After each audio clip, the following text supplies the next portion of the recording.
Hello, brains. I'm super busy right now. There are a lot of things I'm supposed to be doing that I'm definitely behind on, but that's kind of my always. ADHDers are often overwhelmed, exhausted, and behind on everything. There are a lot of reasons for this, but one of the big ones is that we tend to say yes to more than we probably should. Why? Enthusiasm, people-pleasing, impulsivity, people-pleasing, low self-esteem, my time isn't valuable, time blend, and underestimate how long things actually take, and we think we have time for things we definitely do not have time for. We have a hard time prioritizing, we forget to account for things going wrong. One task actually turns out to be 10 tasks, we don't know how to say no, the new thing sounds way more exciting than the old thing, we legitimately forgot about other things that we actually committed to, so we overcommit. The problem with that is we end up overwhelmed and exhausted. The more we take on, the more we increase our workload, which is a key factor in burnout, which I talk about in this video, which means the things that are important but not urgent often don't get done until they are urgent, at which point it's often really expensive to put out the raging fire that they have become in terms of sleep, energy, money. For example, I had so much going on last year, I didn't have time to take over the title on my mom's car, which I was already driving, so I kept putting it off until I started getting tickets because the registration had expired. Now I have to pay those tickets, pay extra to expedite switching over the title, and take a lift to my studio or get Dr. B to pick me up until I get the new registration, or I will get more tickets. Honestly, every time I thought of it, I really didn't have the time or the bandwidth to do it that day or that week. But in retrospect, I probably could have made the room for it. How? By saying no to other things. Sleep. You need to sleep.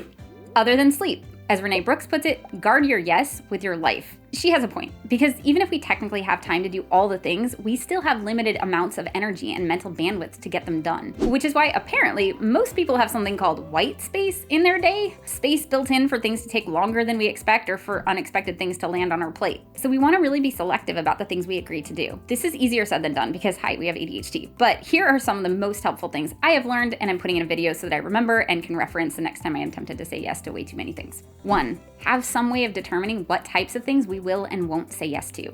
Because our brains don't naturally prioritize well, it can be critical for our brains to externalize that decision process. 2. Buy ourselves time to decide. If we don't have to make the decision in the heat of the moment, we'll be more likely to make a decision that's in line with our goals, values, and priorities, and the time and energy we actually have. And 3. Say no when it makes sense to say no. This can be hard for us, but there are some ways to make it easier, I promise. So how do we determine what kinds of things we will say yes to?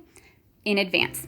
ADHD brains tend to have trouble effectively prioritizing in the moment because the executive function system we use in the heat of the moment, the hot executive function system, that's impaired. But our cool executive function system, the one we use when we're not in the heat of the moment, actually works pretty well. So we can prepare our list of priorities in advance and then keep them somewhere where we can see them so we don't forget what they are. We can even have a list of anti-priorities, things that we're deliberately not going to say yes to today or this month or this year. The goal here is to reduce the odds that our ADHD brains will decide for us solely based on what feels urgent and or exciting. We can get help with prioritizing too. ADHD coaches, accountability buddies, teammates, you can even ask your boss, can you help me prioritize? We can also start paying attention to where our boundaries and limits are. For example, I've noticed I can only handle about an hour of admin work a day before my brain nopes out.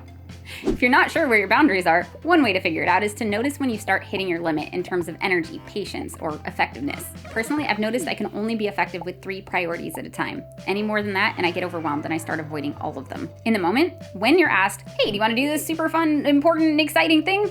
We don't usually actually have to decide right away. We might need to respond right away, but we can do so with something called enthusiastic non-committal. If something sounds exciting and fun, we can say, wow, that sounds really great, without actually saying yes.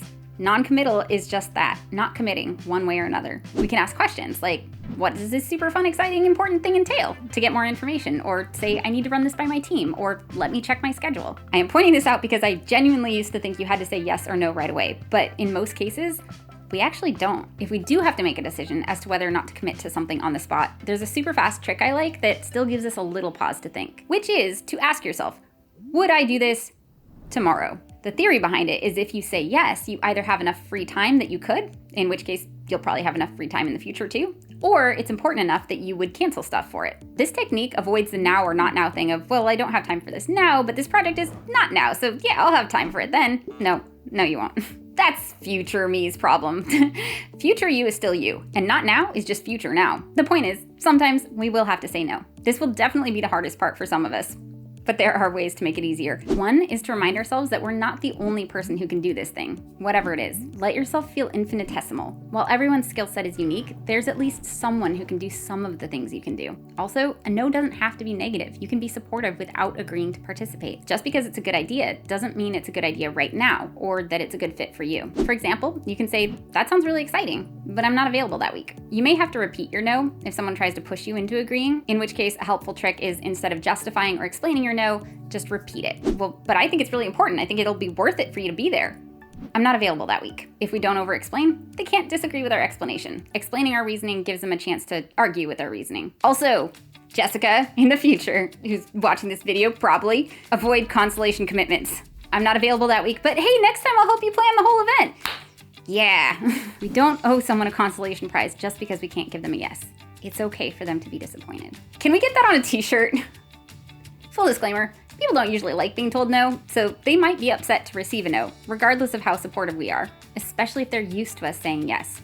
That's okay. If they are upset, they might not understand boundaries yet, and modeling healthy boundaries can help them realize it's okay for them to have them too. It can also make people feel safe to know where our boundaries actually are, and that they can feel comfortable asking for things because they know that they aren't asking too much if we say yes, because otherwise, we would have said no. Saying no isn't fun. There are so many exciting and important things in the world, but contrary to what our brains may tell us in the moment, we cannot actually do all the things. So we have to be selective in the things that we do say yes to, so we have the time to do the things that are important to us, like taking care of our doggos or maintaining a regular meditation or exercise schedule, and the things that are required of us, like car registration. Again, before we're asked, we can determine what types of things we will and won't say yes to. When we're asked, we can buy ourselves time to decide.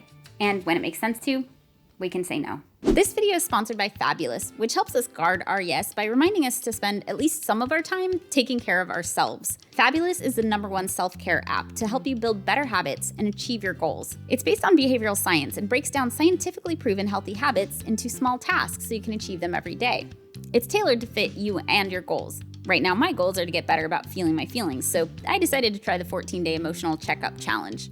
If you've got a friend who uses Fabulous or wants to try it, you can actually have them do the challenges with you, or even just monitor whether or not you do, for a little extra accountability. And it's super easy to share. If they don't already have the app, it takes them right to the App Store so they can download it. I'm also trying to solidify my new morning routines, which are different depending on the day. Fabulous lets me choose which days to do which routines, which helps me a lot. On the day, I just hit play, and Fabulous guides me through it. If you're running late, you can skip an activity. If you want to do them in a different order, you can snooze that activity and come back to it. If you're not sure how to build routines at all, Fabulous has a guided version as well, which I used and loved when I first started with it. However you use Fabulous, it's really gentle and encouraging. There's zero shame for missing days. It even throws you a party if you haven't used it in a while and decide to come back to it. If you want to use Fabulous to build your ideal daily routine, click on the link in the description below. The first 100 people who click on the link will get 25% off a Fabulous subscription. Thank you to my brain advocates and all my Patreon brains for allowing me to say no when I need to, so I can say yes to things like writing a book. Like, subscribe, and click all the things. Or don't, because you're allowed to say no. I'll see you next video. Bye, brains.